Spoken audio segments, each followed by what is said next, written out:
میں کہتا ہوں میرے عزیزوں، انہیں ڈر ہے اس بات کا، موبائل مفت میں چاہے تو پکڑا دو ان کو، انٹرنیٹ مفت میں چاہے تو پکڑا دو، کہیں ایسا نہ ہو اس جوان کے ہاتھ میں خالد بن ولید کی سیرت آ جائے، کہیں اس جوان کے ہاتھ میں صلاح الدین ایوبی کی سیرت نہ آ جائے، کہیں یہ جوان ٹیپو سلطان کو پڑھنے نہ لگ جائے، کہیں یہ اورنگزیب کا نام سننے نہ لگ جائے، اسی لیے مار مار کر کے اس طرف سے چہرہ موڑ دیا گیا ہے۔ عزیزان گرامی وقار وہ ہزار موڑے، میں انشاءاللہ یہ بات ضرور کہوں گا آپ کو، پھر میں کہتا ہوں میں نے تو مثال میں 4 نام لیے اور ایسے نام لیے ہیں کہ پتہ نہیں اورنگزیب کا نام لیتے ہیں تو لوگوں کو تکلیف ہونے لگتی آج، پورن ویڈیو، ننگی تصویریں، پتہ نہیں کیا کیا اخلاق سوز چیزیں تمہارے سامنے لا کر دنیا نے رکھی کہ تم اسی میں مصروف رہو۔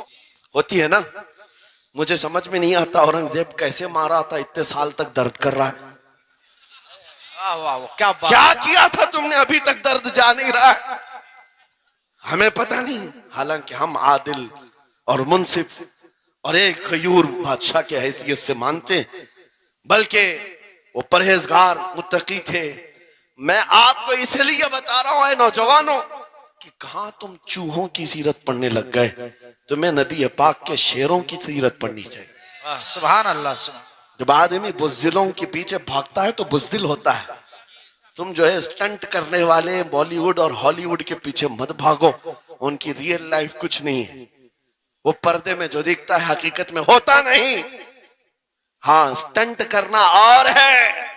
رسول اللہ صلی اللہ علیہ وسلم کے ایک صحابی خالد بن ولید کی مثال لا کر دکھا تھا، 125 جنگوں میں شرکت کیا، ایک جنگ میں بھی شکست نہیں ہوئی، بے شک، ایک ہاتھ میں تلوار جو اٹھاتے تھے اس کا وزن 35 کلو کا تھا، دوسرے ہاتھ میں جو ڈھال پکڑتے تھے اس کا وزن 40 کلو کا تھا۔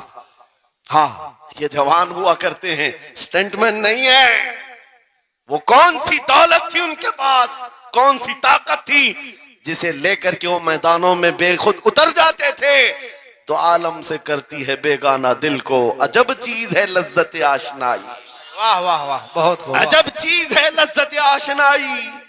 عزیزان گرامی وقار وہ چیز ایک بار تمہارے سینوں میں آ جائے، میں آج پوچھتا ہوں دل پر ہاتھ رکھ کر کے بتاؤ، اتنے دنوں سے جوان ہو گئے، بڑے ہو گئے، سمجھ آ گئی، عقل آ گئی، کیا کبھی کوئی رات ایسی آئی ہے تمہارے دل میں تڑپ پیدا ہو گئی ہو، بار بار حوق اٹھتی ہو، دنیا کی رنگینیاں بہت دیکھ لیا، مولا ایک بار تیرے نبی کا چہرہ دکھا دے، مجھے آمنہ کے لال کو دیکھنا ہے، اس حسن جہاں آرا کا دیدار کرنا ہے، کبھی تمنا ہوئی؟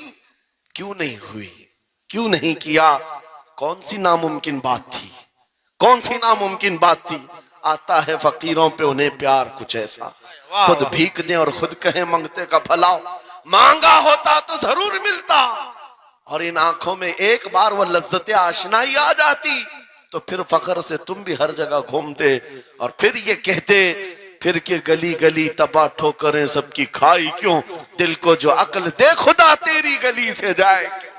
جن کو لذت آشنائی مل گئی تھی وہ کہتے تھے، یہ جن کو لذت آشنائی ملی ہے ان کے جملے یہ تھے، اس گلی کا گدا ہوں میں جس میں مانگتے تاجدار پھرتے ہیں، وہ سوئے لالا زار پھرتے ہیں، تیرے دن اے بہار پھرتے ہیں۔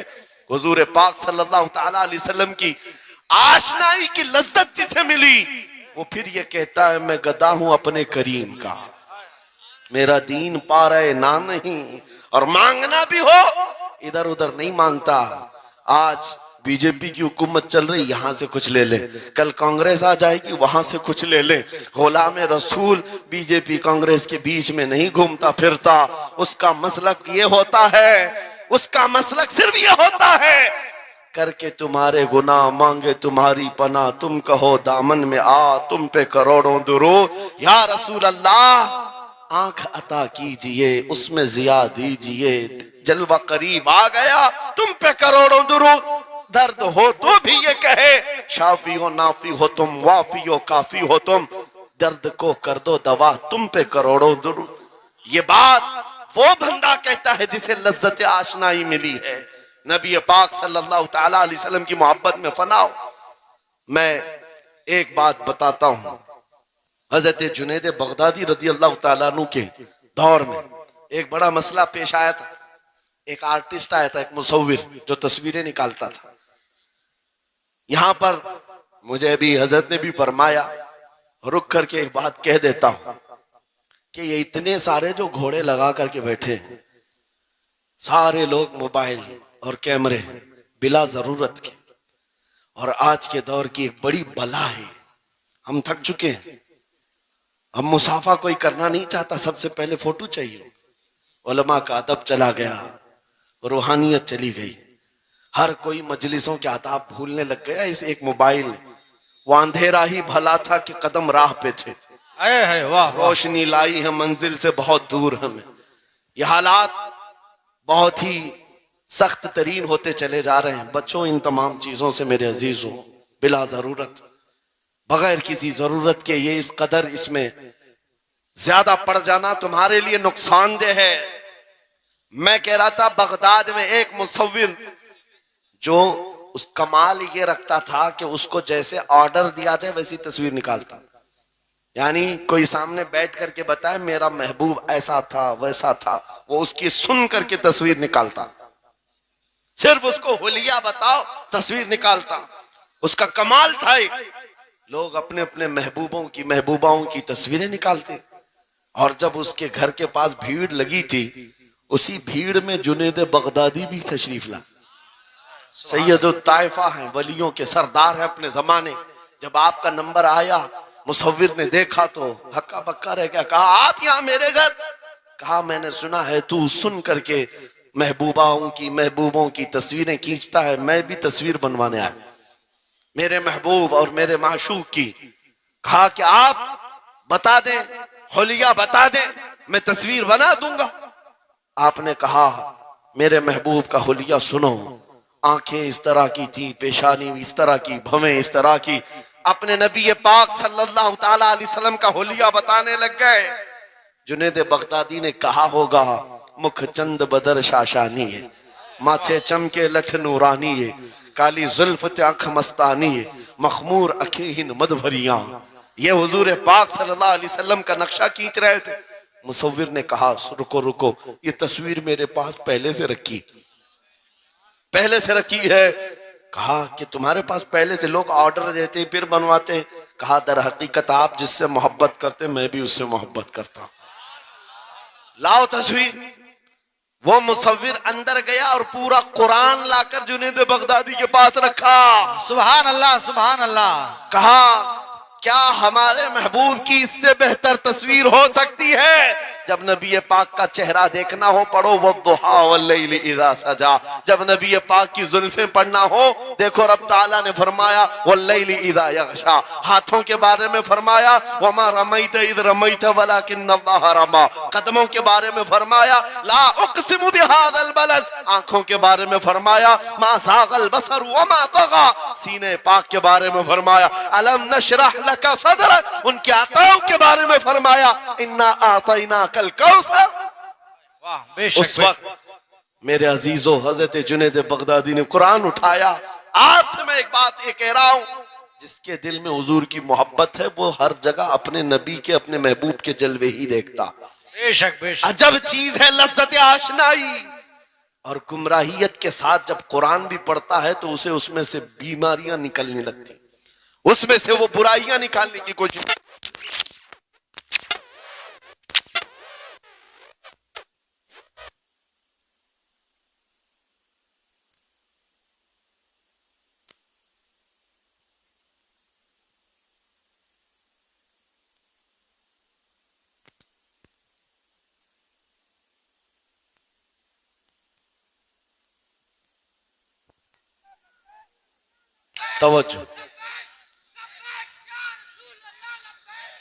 توجہ میرے عزیزو, بھائی ہے ہی لبیک میں اتنا اثر اچھے اچھوں کی جل جاتی ہے. واہ واہ واہ, بہت خوب. کیا بات ہے. لائٹ کی کیسے نہیں جلے گی؟ لائٹ کو تو جلنا ہے. اس لیے کہ آج ہم دیکھ رہے ہیں اس نعرے پاک سے لوگوں کو بڑی عجیب سی بات ہونے لگ گئی. کچھ کو تو ڈر یہ لگ رہا ہے کہ یہ ادھر پاکستان کا نعرہ ہے, کچھ کو لگ رہا ہے یہاں کا نعرہ ہے وہاں کا نعرہ ہے. ارے میرے عزیز, میں ان تک پیغام پہنچانا چاہتا ہوں جن کو اس سے تکلیف ہے، ان کو پتہ بھی نہیں ہم کس کو بلا رہے ہیں۔ لبیک یا رسول اللہ کا مطلب پاگلو خوف نہ کھاؤ، ہم تمہارے باپ کو نہیں پکار رہے ہیں، تاجدار مدینہ کو پکار رہے ہیں۔ بے شک، سبحان اللہ سبحان اللہ۔ یہ ہمارا ایمان ہے، یہ ہمارا ایمان ہے، ہم یہ کہہ رہے ہیں اللہ کے رسول ہم حاضر ہیں۔ اس بات میں کسی کو آپتی نہیں ہونی چاہیے۔ جس کو یہ انسن بولنے کی عادت ہے میڈیا میں آ کر ادھر ادھر، یہ نعرہ وہاں کا یہ نعرہ یہاں کا ہے، اسے پہلے ترجمہ بتاؤ اس کا مطلب کیا ہوتا ہے۔ اس کا مطلب یہ ہوتا ہے، اسے سمجھائیں اور اس کے بعد پھر اس کو بتائیں کہ جاہلانہ طریقے سے اس طرح اعتراض نہ کرو۔ یہ نعرہ آج کا نہیں ہے، صحابہ کا نعرہ ہے یہ۔ واہ واہ، بہت خوب۔ نبی کریم صلی اللہ تعالیٰ علیہ وسلم جب انہیں بلایا کرتے حضور کے پاس، وہ حاضر ہوتے۔ اسی کا مطلب تو ہے لبیک یا رسول اللہ، ہم حاضر ہیں اللہ کے رسول۔ بہرحال میں جو بات عرض کر رہا تھا وہ یہی ہے کہ جس کے دل میں حضور کی وہ محبت آ جائے، جس کا سینہ دھڑکنے لگ جائے، اسے دنیا کی ہر شے میں اپنے محبوب کا جلوہ ہی نظر آئے۔ وہ قرآن پاک میں بھی وہی دیکھتا ہے، اور بغض دعوت ہو تو قرآن سے بھی برائیاں نکالنے کی کوشش کرتا ہے، قرآن سے بھی خرابیاں نکالنے کی کوشش کرتا ہے۔ ورنہ عشق کے جلوے ایسے ہیں جس کے سینے میں وہ رچ بس جائے۔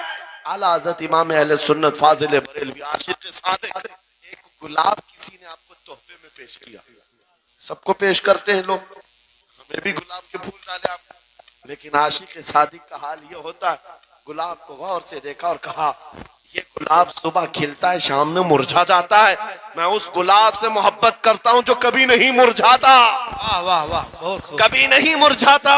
پھر قلم اٹھایا اور لکھنا شروع کیا، سر تاب قدم ہے تن سلطان زمن پھول، لب پھول دہن پھول زکن پھول بدن پھول، واللہ جو مل جائے میرے گل کا پسینہ، مانگے نہ کبھی عطر نہ پھر چاہے دلہن پھول۔ کیا بات رضا اس چمنستان کرم کی، صحرا ہے کلی جس میں حسین و حسن پھول۔ پھول پھول پر پوری نعت لکھ دیا، تم نے ایک پھول کیا پیش کیا، ہم نے تو پھول میں حضور کے جلوے دیکھ لیے، حضور پاک کے حسن کو دیکھ لیا۔ یہی میں کہہ رہا ہوں، میرا جملہ پھر دہراتا ہوں، عجب چیز ہے لذت آشنائی، جسے یہ مل گئی وہ محبوب کے جلووں میں زندگی گزارتا ہے، اسے ہر جگہ اپنے نبی کی سنت اپنے نبی کی شریعت محبوب ہوتی ہے، پیاری ہوتی ہے۔ اے نوجوانوں، میرا آخری میسج یہ تقریر کا سن لو، اگر تمہارے سینے حضور کے لیے تیار ہیں اور قربان ہونے کو تیار ہیں، میں گردنیں نہیں مانگ رہا، میں نہ سر مانگ رہا ہوں، نہ تمہیں قتل ہونے کے لیے بات کر رہا ہوں، بات صرف اتنی ہے، اگر سچی محبت کرتے ہو دنیا کے ان واہیات کو اپنے سینوں میں جگہ ہرگز نہیں دو گے۔ تم ان خرافات کو، ان برائیوں کو، جس کی لت تمہیں پڑی ہوئی ہے، گانے 24 گھنٹے کانوں میں بج رہے ہوں، صبح شام تمہارے گھروں پر میوزک کی دھن بج رہی ہو، یہ تمام چیزیں تم گھر سے نکال کر پھینک دو اور پھر کہو مجھے میرے نبی سے محبت ہے تو ان کے نغمے سنوں گا۔ دنیا اپنے اپنے فینس کے کرتوت اور ان کے ڈائلاگز یاد کرتی ہے، میں تم سے پوچھتا ہوں اگر نبی سے محبت ہے، حضور کی کتنی باتیں تمہاری زبان پر ہیں، حضور کی کتنی حدیثیں تمہیں یاد ہیں، حضور پاک کی کتنے فرمان تمہیں یاد ہیں؟ یاد رکھو جس کو محبت ہوتی ہے اس کی ہر چیز سے محبت ہوتی ہے، اس کی ہر چیز سے محبت ہوتی ہے۔ تم کہتے ہو جان بھی دے دیں گے حضور کے لیے، چہرہ کہاں ہے تمہارا؟ حضور پاک سے محبت ہے تو پھر لباس کہاں چلا گیا؟ تم کو پہچاننا آج مشکل ہو گیا، ادھر کا ہے کہ ادھر کا ہے، اور تم کہتے ہو ہم جان بھی دے دیں گے۔ عملی میدان میں تمہیں اتر کر کے یہ ثابت کرنا ہوگا، دنیا اگر ننگے رہنے پر فخر کرتی ہے تو میں نبی کی سنتوں پر فخر کروں گا۔ سچ بات کہہ رہا ہوں یا نہیں؟ دنیا آج ننگی رہ کر فخر کر رہی ہے، فیشن کہہ رہی ہے، ارے ان کو چوٹی رکھنے میں شرم نہیں آتی، ہمیں داڑھی رکھنے میں کیوں شرم ہے؟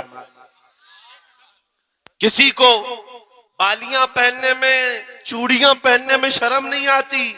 آج کئی نوجوانوں کو دیکھا ہے وہ پتہ نہیں مرد سے کیا بن گئے، تیسری مخلوق بن گئے، پھر بھی انہیں شرم نہیں آتی، اور تمہیں حضور کی سنتوں پر کیوں شرم آئے؟ بس بات یہ ہے سچی محبت کرو۔ ایک سوال کرتا ہوں آپ سے، اگر دنیا حضور کا غلام کہے آپ کو تو آپ کو برا لگے گا؟ کسی کو برا لگے گا؟